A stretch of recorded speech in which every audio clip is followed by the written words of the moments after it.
So quickly, I want to ask about cultural exchange program here in Canada. Mm-hmm. We have what we call teacher exchange program. But what we do, which I don't know if it's the same but from what you said, I don't think it's the same, because what you're telling me is you're invited or you've been employed to come teach, you're paid, everything continues for you as a teacher with regards to your profession, and Yeah. you gain from the culture, and then you're expected to go back home and impact your own context about what you've learned. Whereas Mm-hmm. what I'm talking about now is just exchange program. I think they have it, but let me just put that in. Like it's a 5 year.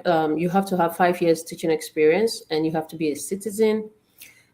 This is applicable to Alberta, where the province I am. I don't know how it is in other provinces. So, at a particular time of every year, they just send this email out, and they tell us, oh, there are it's open now for you to apply for teacher exchange. So what it means is you find a place you like to visit. For example, you want to visit Singapore or Switzerland or Australia or the US. You can put your notice of interest there, and then with what you're teaching, then they merge, or they merge you with people who have also indicated interest to come to your country from those countries of interest of yours. So, for example, if I teach arts and I want to teach in Australia, I'll put it there. Art teacher from Canada interested in Australia or visiting Australia. So they'll look for art teachers from Australia who want to visit Canada, and they link us up. Okay, what grade do you teach? How long are you willing to stay, and all of that. So that teacher comes to your classroom or to your school and get the culture and experience from your space, whereas you also go there to do that. And then this will be like for a school year, or for maybe 6 weeks, or for 3 months, depending on the agreement that you have. So is this also something that they do in the US? Is this something that like people can do from Africa? People who want to visit Africa and teach, and because I've heard some colleagues of mine say they've visited South Africa and all of that. Is this something that happens in the US since you arrived? And have you heard about it before? And yeah. Frankly, I have not seen professional teachers going on exchange program in Africa, but I've come into contact with students in a university which is very close by, University of South Carolina, and within a conversation, they told me they've been to Ghana before, they've been to Kenya, they've been to Nigeria for an exchange program. I know if you are in school, they will do that, but on the professional setting, I've never heard of any teacher going to Africa for an exchange program. But What about the other places? other places, still, I have not. I've not. Okay. Okay. All right. So let's come into your experience, what you're doing now. What was it like for you when you arrived the US? You walked into your school in South Carolina and you walked into the classroom. Can you share your feeling? Not even just that feeling. How did you feel? Especially remembering that you didn't want to. How did you feel when you walked into the school premises, knowing that you're going to be here for the next couple of years, talking with these Americans? What did that do for you? So my first time experience is something I can never become oblivious of. It's always fresh in my mind, always fresh in my mind, because it was a new experience for me. Now, I was teaching in a high school where almost visual art students are considered as very notorious, very stubborn, and all that. I could stand in front of them and control Yeah. the whole class. I'm not that tall. I'm 5.2 feet tall, Okay. but I was teaching about 6 feet guys, very stubborn, very notorious. I could control them. Now, let's use that as a springboard to what I'm going to tell you right now. I came Okay. to the US. I was assigned to teach in a middle school. Now, even before my flight touched down, I I was privileged to have one Caucasian sit beside me who was a local in South Carolina, and we started having conversation. And he asked me, "So, which level are you going to teach?" And I said, "Middle school." I said, "Oh my, oh my God, I'm so sorry for you." I said, "Why?" He said, "Middle school is so crazy, so crazy." So it was even in the flight that I was programmed to be welcomed with that kind of should I say notoriety? No, that uh strange welcome from these middle schoolers. So I Yeah. got down to the States. I went through some professional onboarding stuff. I was given a key to my classroom. My principal walked me around through the school. One thing that will give you out is your accent.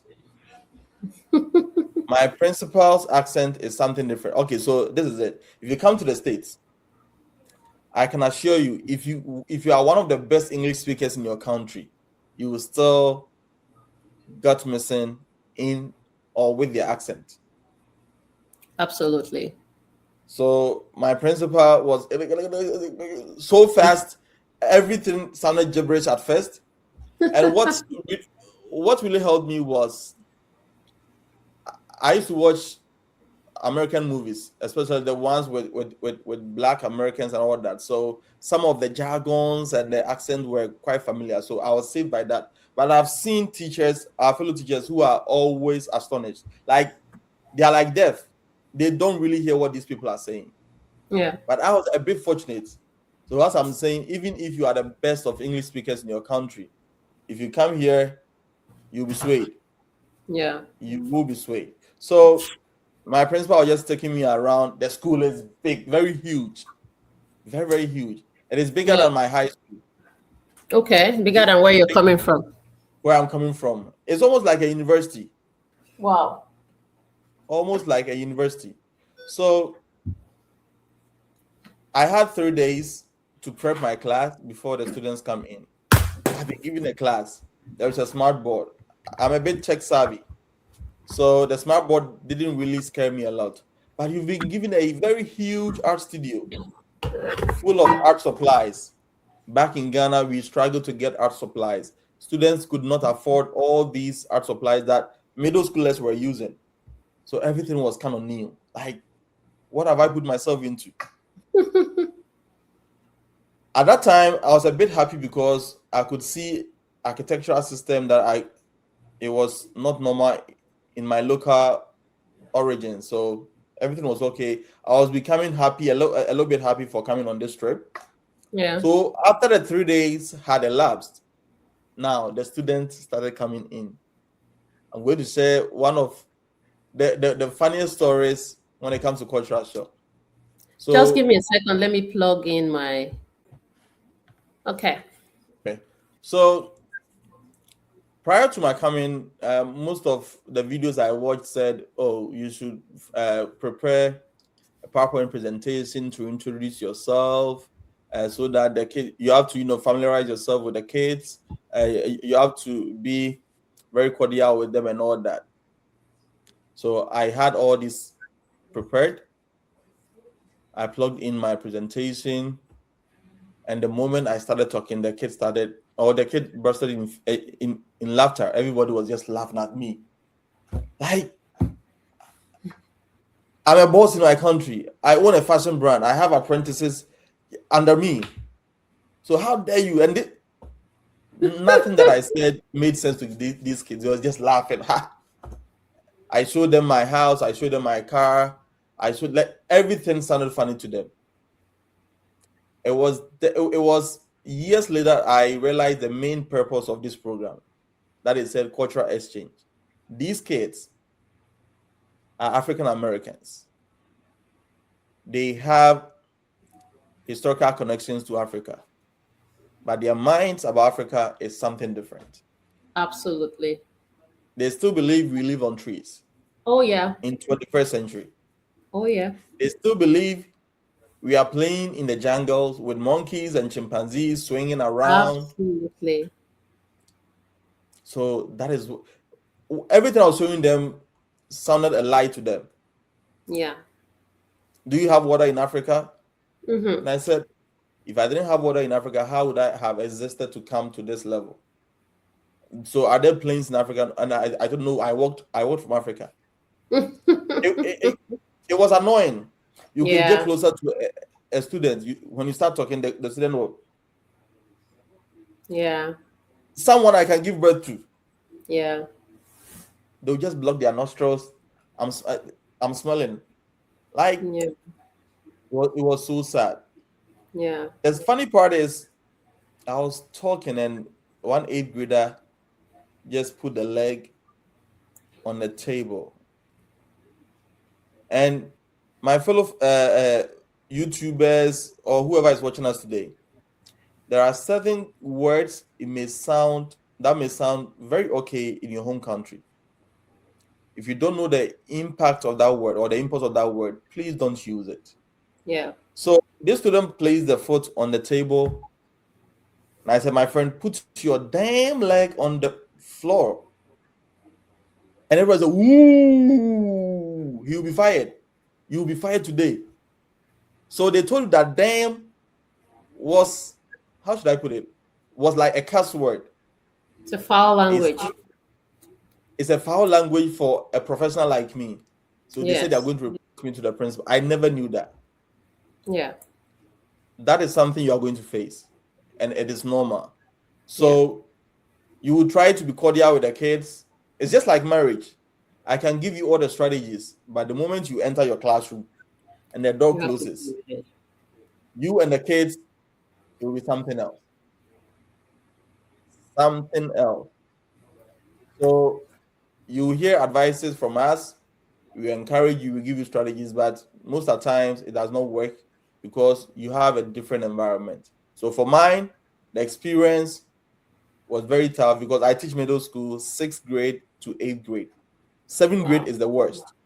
Seventh grade, because they are stuck in identities. They feel they are built they are a bit childish and they are a bit older, so they are Mature. stuck in Yeah. between a younger body and an adult body. So they want to show you the world, and it Yeah. was really tough. So I What had is to. one thing that you use to navigate this challenge? One, Okay, because there are many things, but I want you to just tell me, and this is something that has stood out for you. Like one thing that you one thing that was given to me by my principal is, he said, don't go back and forth with the kids. If you go back and forth with them, you exchange your position as a professional to theirs. You become the student or you come to your level. So when I instruct them, I'll just don't look them straight in the eye. I say it once. If you abide by it, fine. If you don't, I'll just document. My principal always say document, because in this line of work, if you are called to answer, you have to provide evidence. evidence. So what she told me was, don't go back and forth with the kids.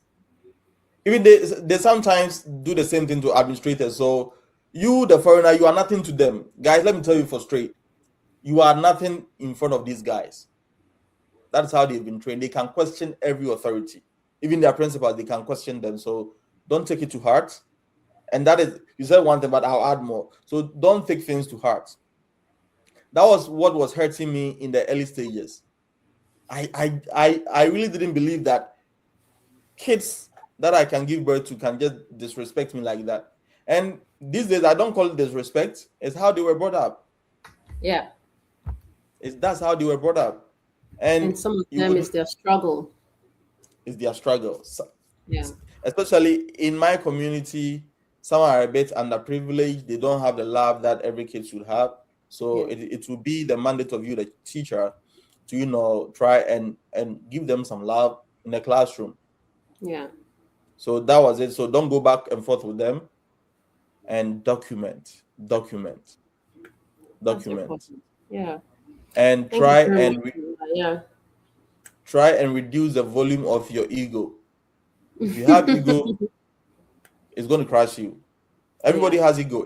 It's good to have it, but Mm-hmm. these kids can insult me these days. It's normal to me. It's very normal.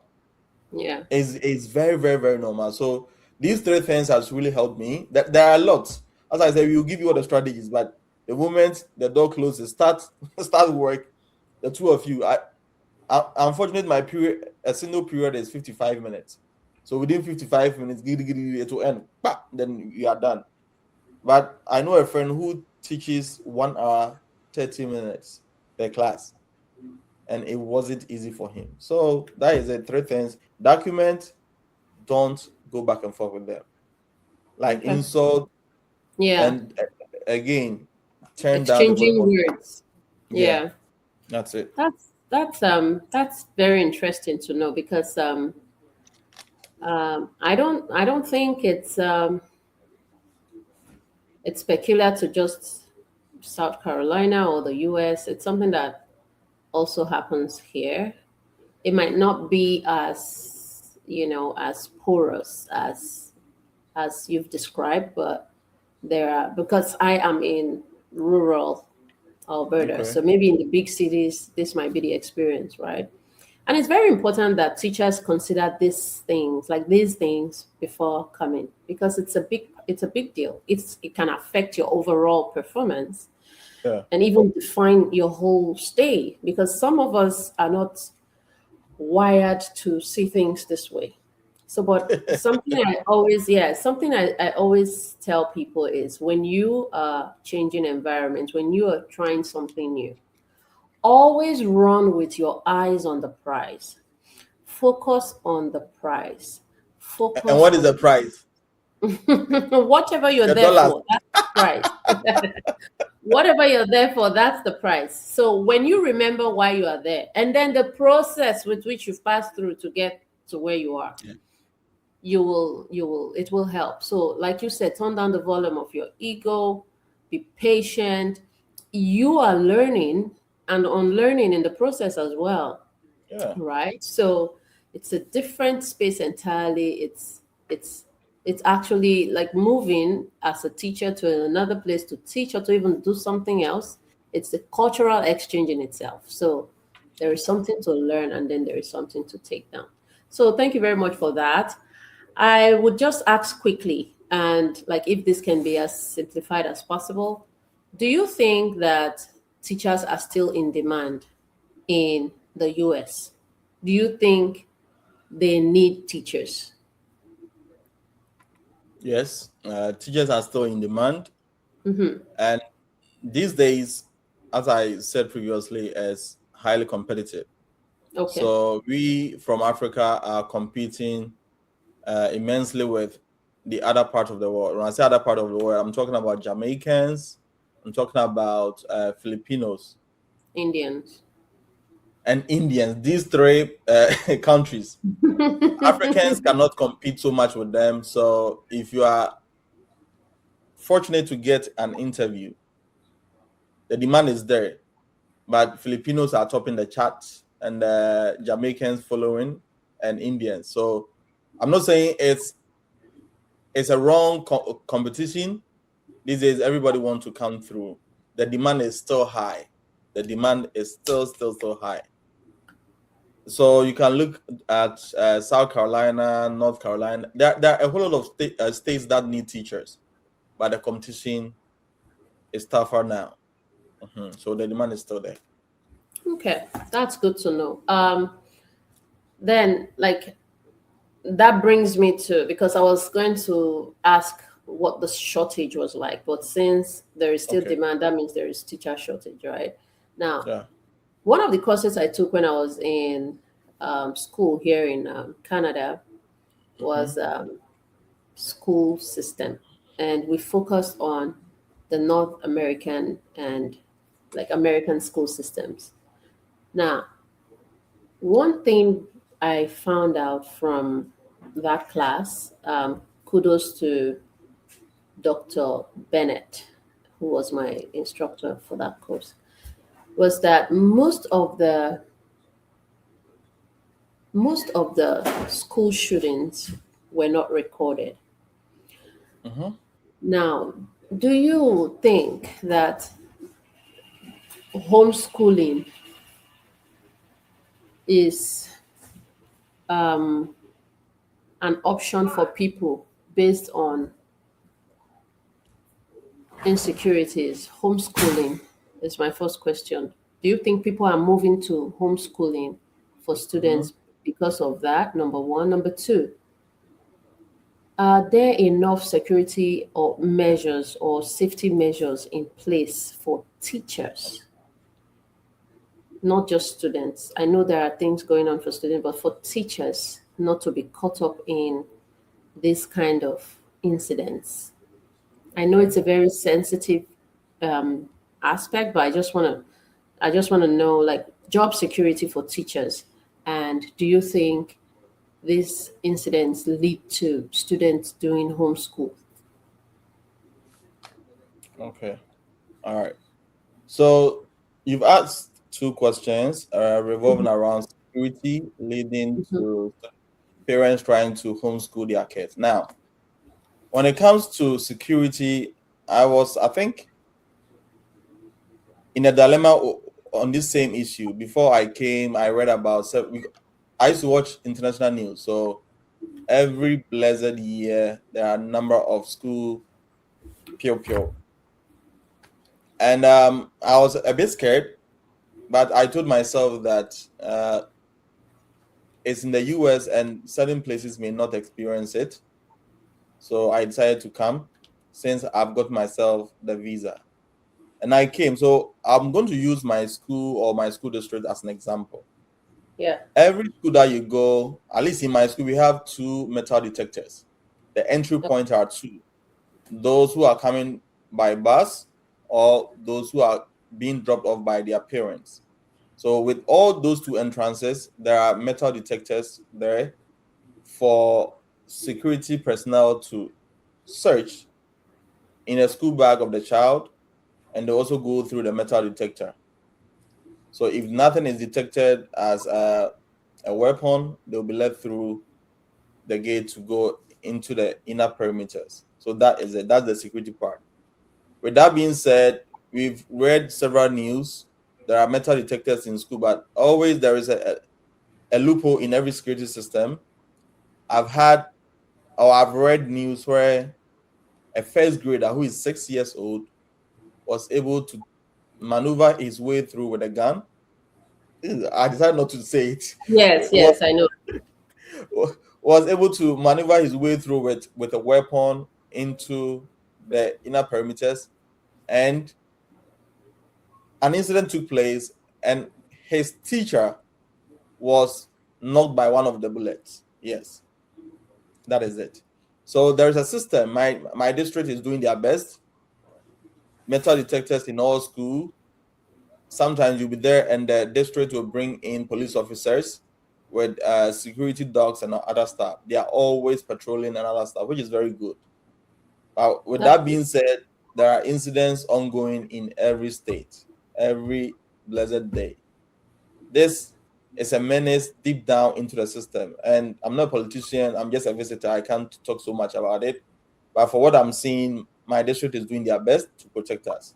Now, coming to the homeschooling part, being as a result from the security concerns, I think if the students have been able, or the students that have known that are schooling for now, homeschooling for now, is based on behavior issues. Yes, it isn't for security, or it may be for their own peculiar judgments that why they put they put their kids out to school them at home. But it's not an easy job. It is very expensive. It is very, very expensive. So you'd have to allow your kids to go through certain videos, certain tutorials, and other stuff. And there's a state exams. When there's a state exams, your kid need to take part in the exams. If they don't pass, it means your homeschooling is not doing well. So you are allowed by the state, if you want to homeschool it, fine. But there are procedures you have to go through, and at the end of the day, your kid needs to partake in the state test. So if the person is failing, I don't know so much about that part when it comes to the consequences side. But Okay. homeschooling is also available, but it's expensive. It's not cheap. And you, the Yeah. parents, should also be working from home in order to monitor the welfare of your child. Yeah, that's Yeah. it.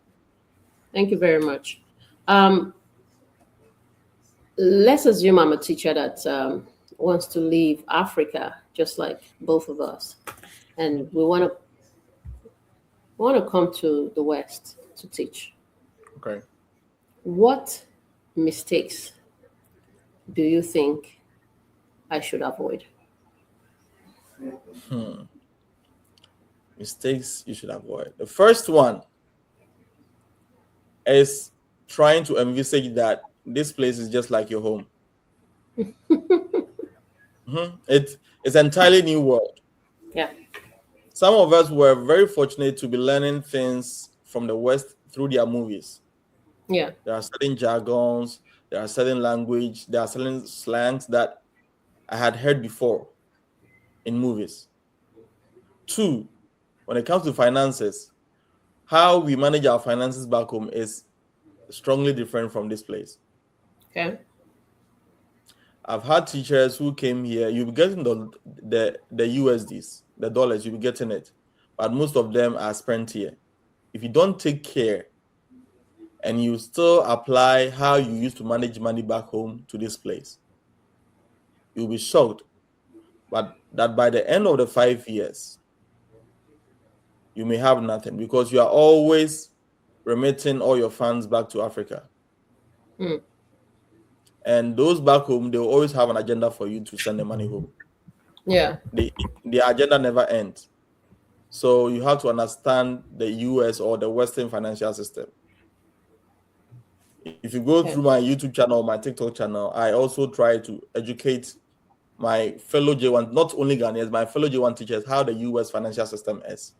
And these are things I learned the hard way, even in second year. I wish I'd know them in first year, but I got to know in second year. So, and we say that this place is a new place. And when you come, try to learn their system. It will really help you. Try to learn their system. When you say learn their system, investment and expenditure, is that what you mean? All these years, budgeting, expenditure, their system is so well structured that when it comes to investment, I've seen teachers becoming billionaires in this country. Hmm. Teachers that are You might millionaires. just move to the US then.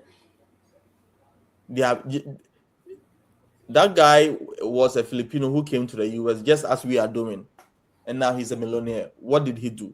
All he did was investment in the stock market. So he structured it. Every month there was an amount going into the stock market. Back home in Ghana, teachers were crying, our money is not enough.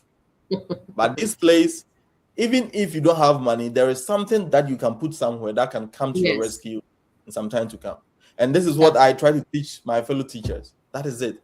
But it's so sad that teachers are crying for money, but they don't learn money. It's a complex subject that you need to really take time and study. I don't know how the Canadian part will be like, but the US stock market can make you millions of money. And my plan is, if J1 teachers understand the US system, you can plant a seed, leave the seed here, and you spend the 5 years here, move back to your home country, and that seed will be taking care of you in back 10 home. years time, 15 years time, 20 years time. So that is my plan, that teachers should understand all these things, not only to Ghanaians or Nigerians. If you're a J1 teacher and you're watching this video, I don't know what date this would be whilst you're watching me, but if you program yourself well right from year one, you can plant some seeds, sow into the US financial system, and they will to take care of you even in your retirement in your home country. So that is it. So envisage this place as a foreign land and come prepared to learn. All right. So these are the two strong things. Thank you very much for that.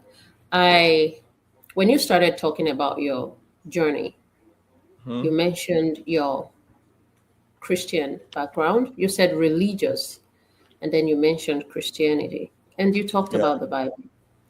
yeah.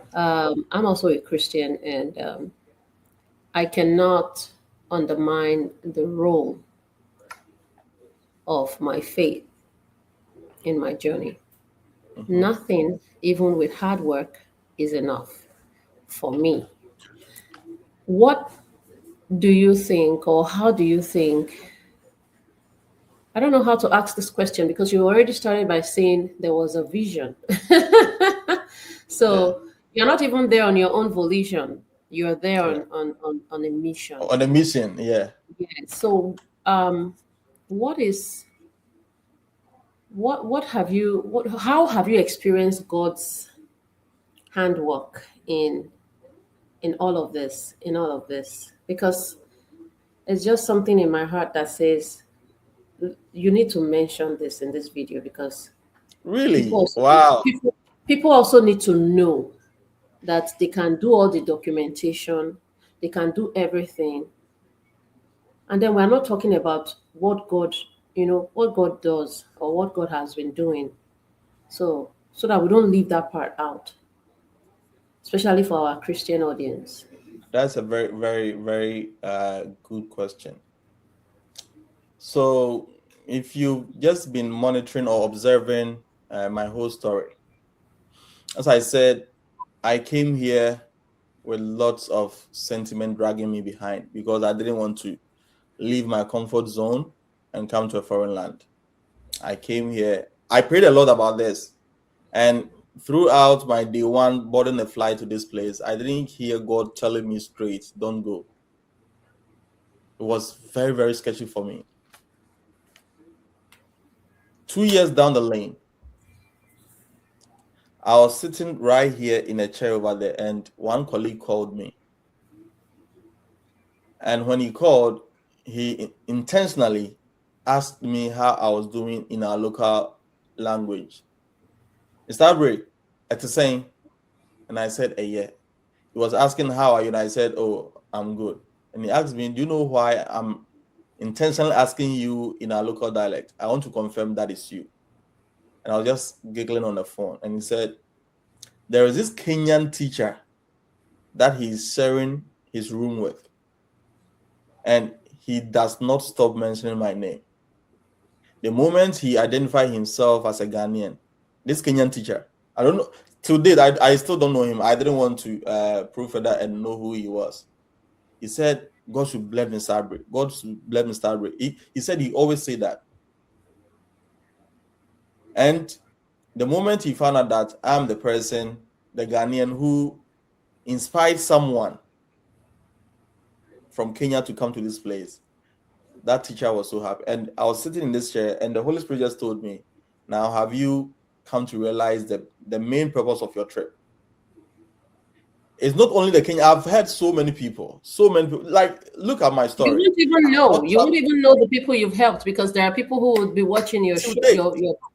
your page and videos and learning from them. You Sometimes won't even.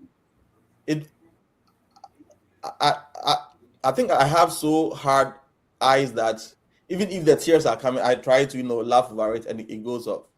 Like, people will call you, and the kind of blessing that they will profess over you, it's something else. I don't have so much money, but the joy I get from helping people is something else. I had not traveled before. I started doing content for something you have no experience about. That's really impressive and funny at the same time. It's it's absurd.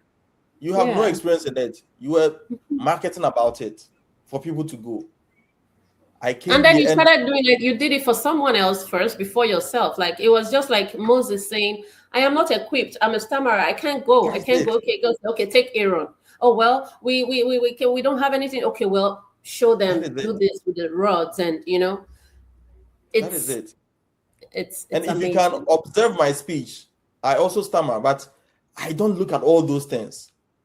Oh, I've not heard it. I didn't Oh, notice. I stammer a lot.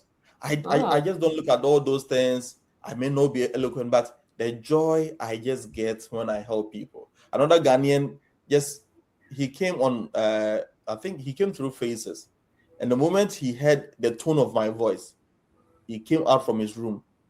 Boss, what's your name? And I said, Yaw Abbrey. Hey, Mr. Abbrey, you. Mm. I was just standing there so amazed.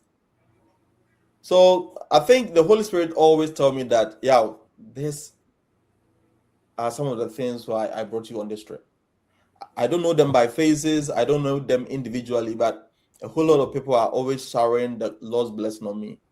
I still don't know why God brought me. If that is it, fine, I'm doing it. But there are people out there every blessed day, they are so happy they met me. I try to encourage them. Something that is personal to me, I can just share it out there. I've shown my pay stub on my YouTube channel before because I needed people to understand what they are putting themselves through, because I didn't get anybody. I could show my pay slip. This is the amount I get every month. I'm that person that shares something I have to motivate someone. That's what I love about. I don't hide it. So people, oh, okay, so if I come on this trip, this and that. So I think that is it. That's the Lord part. As I said, I usually don't charge people for any help I render. I just love doing it. That's it. That's it. I am so encouraged by your story. Um, as Christians, we believe that God will always place people in your path to Yeah. to help you navigate situations. So, for you to be an instrument of help and purpose to people, it's amazing because people are busy with themselves. People are not A lot. they're not thinking about you. And if they're thinking about you, they're thinking how much you can give to them. So Yeah. you are not thinking about that. You're thinking about how to help people, and that's amazing. That's something that we should emulate, right? And I commend you for that. There are also people that God have chosen, and they say no, they are not doing it. So Yeah. you were called, and you've answered, and I mean, it's always going to be like there's always going to be a solution to every stumbling block because you're not on your own assignment, right? So Yeah. I'm happy to hear that. So it's been a long recording and a long video, and I have just two questions that we can use to sum up. Okay. Um, the first question is, we're teachers. Are you worried about the future of your job as a teacher with the emergence of AI, technology? Are you worried that you're going to be kicked out of the classroom and something else is going to be educating children from maybe their homes, maybe in the school? What is the future looking like for teachers from your lens? I think I'll just make it short. I've always envisaged this. I tell people on my YouTube channel, there is a time coming, because I'm an entrepreneur. I look at it with this lens. If I should spend $100,000 to find a solution to a problem, and repetitively, this solution can be used so many years, I'll go for that, other than just paying $100,000 every year to recruit a human being. Look at the sense in it. Pay once with a Multiple very usage. strong solution. That solution will not call in, I'm sick today, my child. No. So a time is coming. Yes, indeed, it is possible. The only problem is the affectionate part that humans bring to the table. AI cannot do that. But there's a way that employers or recruiters can section AI about 70% of the whole job and give 30% to human beings. And if they are giving 30% to human beings, this job is not going beyond the borders of the US for you to come here. So if you are here at the moment, I always tell everybody, now live your life as if your job is on the line tomorrow. There is so much opportunities in this country that you can take advantage of.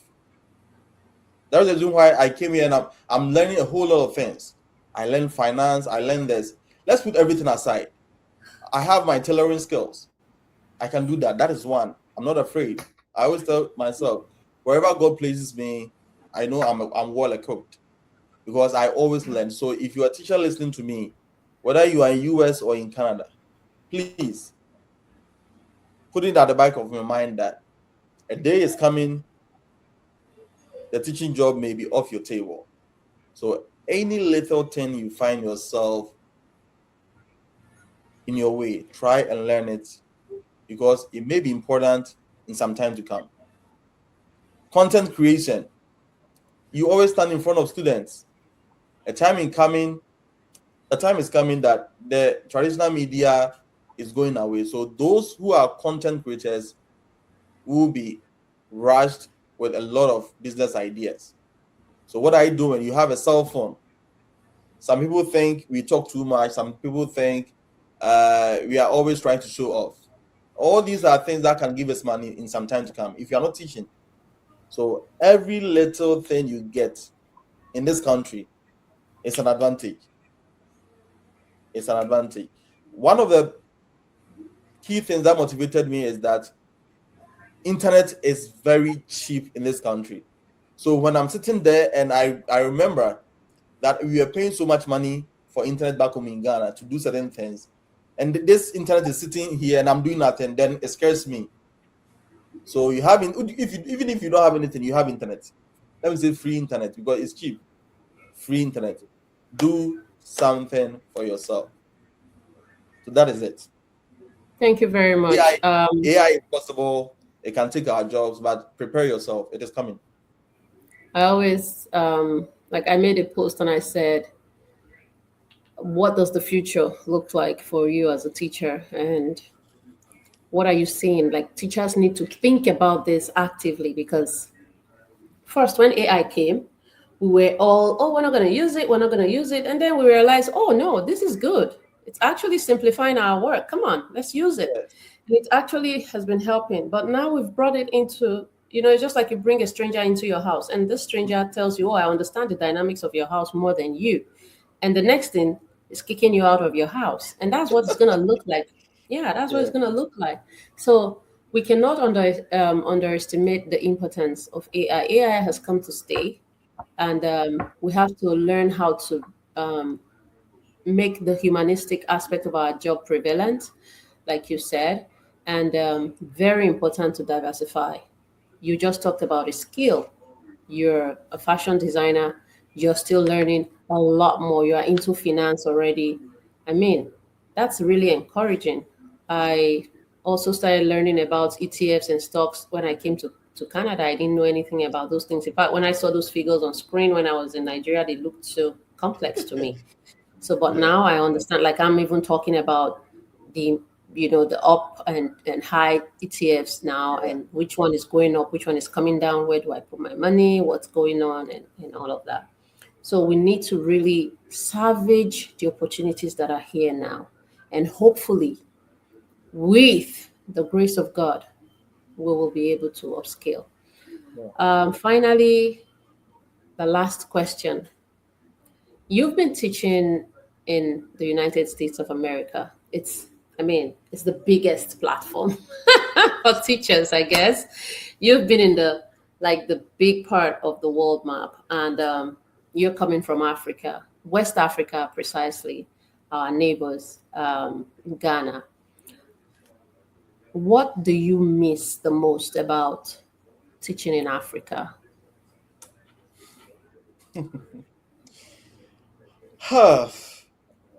Definitely, I'll miss something. It's. I think sometimes you miss the submissiveness of students because African kids, and it also has its disadvantages. Yeah. The more submissive they are not open minded to learn something new. So sometimes I miss that part. You hear a student insult me over here, and like these days, like those insult is like a song in my ears. I don't really, it don't really pin me like that. So sometimes I miss the respectfulness, the submissiveness.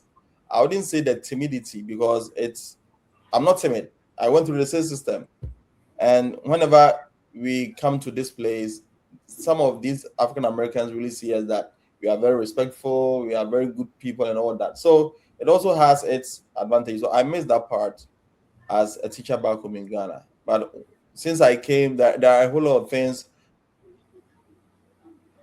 I really wish my college teachers back home will also get advantage of. So that is it. Thank you very much. Your video is frozen. Okay, looks good now. So can you hear me? I think it's about to glitch. Can you hear me now? Can you hear me? I can hear you. I can hear you now. So yeah, thank you very much, Mr. Yaw Abbrey. I don't take this like what the whole time we had to, schedule this whole thing, and then from the different platforms, and then helping me find this one. And the over 1 hour that you've spent talking to us, I don't take it for granted. I appreciate you. Um, Oh, you're welcome. I am also new to this, like I always say. So with the likes of when I saw you, saw your message, and I went and I saw your profile, I was like, oh, this is something that this is something that looks like what I love to do. This is something that looked like what I was planning to do. So I am so happy to find a mentor that I can learn from. Uh, I just want to also let my followers and viewers know that Mr. Yaw Abbrey is someone that you can always contact, reach out to. But please, before you do that, what I always encourage people to do is watch his videos, because what you want to ask might be what he has already put out there. So watch his Yeah. videos and ask your questions in the comments, ask your questions, engage, because even your questions will benefit other people who are in the comment section. So that's what we can do. Some of us don't want to do the work. And I also want to add that migration, whether he talked about going for interview and all of that, I didn't really spend time talking about the paperwork. It's a lot of work. You saw that he did the research. When you are talking to someone who has done something and you come with information on what you found, it excites people. It excites Yeah. us to talk to you about it, because we can see that you're interested. We can see that you're resident. It's not just to come to the DMs and say, I'm interested, or what's this about? Check the page, read information, read posts, ask your questions in the comments. Um, when you've done all of these, like, most of your questions would have been answered. But if you still have more, then you reach out. We're more than happy to help. We're more than happy to respond. But please watch the videos, watch the post, read the post. There's a lot of information on Mr. Yao's page. There are also information that you can learn from my own side, like in Canada where I am teaching. There are lots of information out there for you as a teacher. Please be prepared to put in the work. It's never ever easy. But like Mr. Yell said, it's a little bit greener out there, right? It's a little bit Yeah, greener. it It's is. what the he didn't want to, but now he's here in in America, and I think he's loving it. He's been smiling all through, so he hasn't said anything like don't come, don't do it. I didn't hear that. Instead, he's been talking about the different pathways that you can use Yeah. to come Yeah. to America as a teacher. Once again, thank you, Mr. Yaw Abbrey, for You're your welcome. time. I don't take it for granted. I appreciate you. And we'll do this again, hopefully, because when issues arise from my end, trust me to be in your DM asking you questions, and we can say, Okay. okay, let's bring No this out problem. there for people to learn from. Thank you once again. You're And welcome. once again, this is the Immigrant Teacher on Facebook, the Immigrant Teacher. Check out our page on TikTok, the Immigrant Teacher, on Facebook, like I said earlier, the Immigrant Teacher. Where else?